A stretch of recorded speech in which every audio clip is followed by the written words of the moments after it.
No need to introduce the Nauta boatyard, Finnish-based maker of some of the most glorious boats ever made in the history of sailing. They started with big designs from Sparkman and Stevens, and now the boats are branded German Frères. There is an 80-footer on Fisher Island in Miami, which is going to be its port of residence.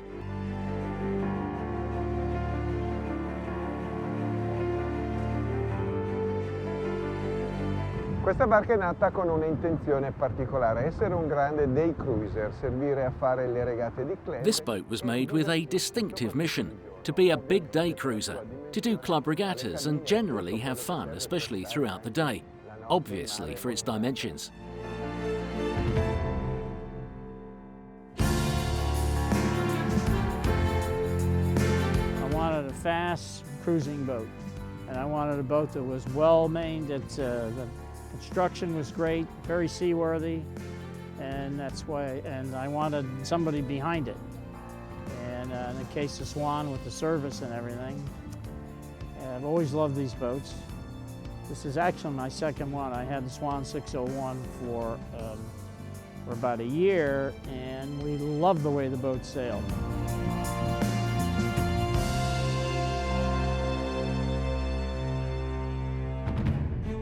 The boat is detailed beautifully. The boat sails beautifully. Has a nice helm. You can tell almost instantly. You get behind the wheel. If you have enough experience, you drive it for 2 minutes. You have the feel. And that was when I got on this boat. I said, boy, it's a beautiful setup.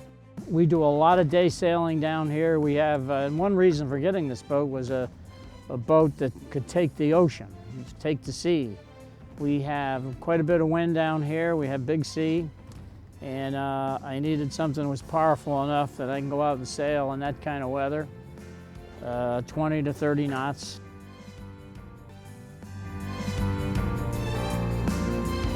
Stiamo navigando di bollina al vento reale di circa 10 nodi. È facile con queste barche raggiungere. We're tacking and the wind is at 10 knots. It's easy to reach double figures in this boat, like go over 10 knots. It's 24 meters of carbon, a very refined build for a particular brand, for an owner who loves his sailing. He's had many regatta boats and knows what to ask from Nauta. Seems banal to say this, but this boat is very easy to handle, which means that the German Frères design and the construction itself were very accurate. All the manoeuvres are assisted, which means the winches are hydraulic. Boats like the coffee grinders from yesteryear don't exist anymore. The ones that men had with muscles, the ones that they needed to move, now it's just convenient buttons. The mast and boom are two of the elements that demonstrate the utmost in technology. They are obviously constructed like the rest of the boat in carbon. So what makes a good mast? It's light, but also very rigid. Light enough so it doesn't make the boat drift. Rigid against the force of the wind. La grande qualità della costruzione dello scafo in carbonio e l'attitudine alla velocità.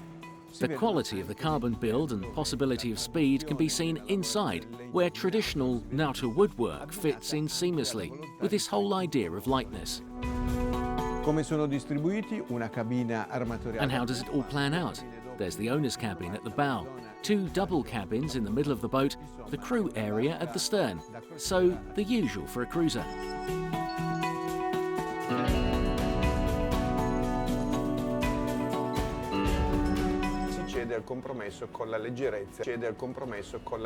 The kitchen is the only place that compromises in this feeling of lightness and speed. There's everything you need, 2 fridges and ample everything else. You can see why this boat can really cruise.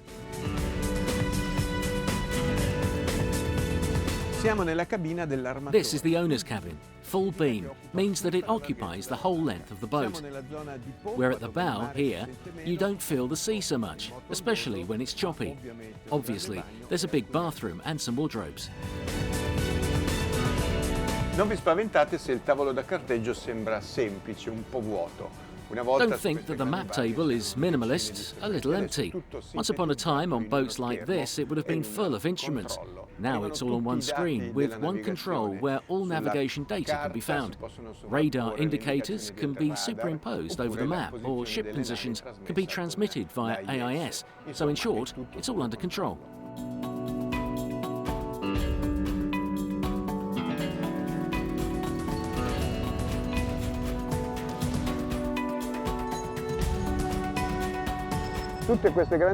All these big boats have an area for guests away from any dangers, in that there's no machinery or anything that can be annoying.